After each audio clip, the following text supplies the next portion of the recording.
ಇಲ್ಲಿ 3 ದರ್ಶನ್ ಇದ್ದಾರೆ ರೀ. ಒಬ್ಬರು ನೆನ್ನೆ ದರ್ಶನ್, ಅಂದರೆ ನಮ್ಗೆ ಬಹಳ ಮಜಾ ಕೊಟ್ಟಂತಹ ಸೂಪರ್ ಸ್ಟಾರ್. ಅವರ ಚಿತ್ರಗಳು ಫ್ಯಾಂಟಾಸ್ಟಿಕ್ ದರ್ಶನ್. ನಾನು ವೀಕೆಂಡ್ ವಿತ್ ರಮೇಶ್ ಚೇರಲ್ಲಿ ಕೂತು ಆ ದರ್ಶನ್ ಒಬ್ಬರು, ಅವರು ನೆನ್ನೆಯ ದರ್ಶನ್ ಒಬ್ಬರು ಇದ್ದಾರೆ, ಇವತ್ತಿನ ದರ್ಶನ್ ಒಬ್ಬರು ಇದ್ದಾರೆ. ಎಲ್ಲರೂ ಸ್ವಲ್ಪ ಬೇಜಾರಾಗಿದೆ ಈ ಘಟನೆಯಿಂದ. ಒಂದು ದೊಡ್ಡ ತಪ್ಪಾಗಿದೆ, ಆ ತಪ್ಪಿಗೆ ಆಗಬೇಕಾದಂಥ ಶಿಕ್ಷೆ, ಆ ತಪ್ಪನ್ನು ಯಾರು ಮಾಡಿದಾರೋ ಆ ವ್ಯಕ್ತಿಗೆ ಶಿಕ್ಷೆ ಆಗಲೇಬೇಕು ಅನ್ನೋದು ಕಾನೂನು, ಅದಾಗುತ್ತೆ. ಬಟ್ ಇದೆಲ್ಲದಕ್ಕಿಂತ ಇನ್ನೊಬ್ಬ ದರ್ಶನ್ ಇದ್ದಾರೆ, ಅವರು ನಾಳೆಯ ದರ್ಶನ್.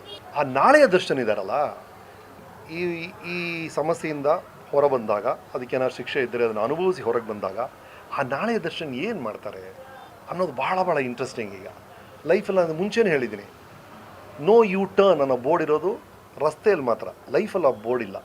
ಲೈಫಲ್ಲಿ ಯಾವ ಬೇಕಾದ್ರೆ ಯು ಟರ್ನ್ ಮಾಡಿ ನೀವು ಏನು ಬೇಕಾದ್ರೂ ಮಾಡ್ಬೋದು. ನಾಳೆ ಇದೆಲ್ಲ ಸಮಸ್ಯೆಗಳೆಲ್ಲ ದಾಟಿ, ಬಟ್ ಇದೆಲ್ಲ ಆದಮೇಲೆ ಒಂದು ಚಾನ್ಸ್ ಇದೆ ಟು ಕರೆಕ್ಟ್ ಆ ಒರಿಜಿನಲ್ ನೆನ್ನೆಯ ದರ್ಶನ ಮತ್ತೆ ನಮ್ಮ ಮನಸ್ಸಲ್ಲಿ ವಾಪಸ್ ಬರೋ ಥರ ಚಾನ್ಸಸ್ ಇರುತ್ತೆ. ಅದು ನಾಳೆ ಕಾದು ನೋಡೋಣ ಆ ದರ್ಶನ್ ಏನು ಮಾಡ್ತಾರೆ ಅನ್ನೋದೇ ನನಗೀಗ.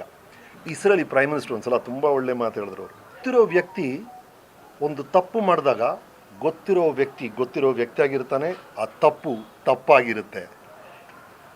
ಆ ಗೊತ್ತಿರೋ ವ್ಯಕ್ತಿ ಅನ್ನೋ ಕಾರಣಕ್ಕೆ ತಪ್ಪಲ್ಲ ಅಂತ ನಾವು ಹೇಳೋಕ್ಕಾಗಲ್ಲ, ಆ ತಪ್ಪು ಅಂತ ಒಂದೇ ಕಾರಣಕ್ಕೆ ನಂಗೆ ಗತಿನೇ ಗೊತ್ತಿಲ್ಲ ಅಂತ ನಾನು ಹೇಳೋಕ್ಕಾಗಲ್ಲ ಅಂತ.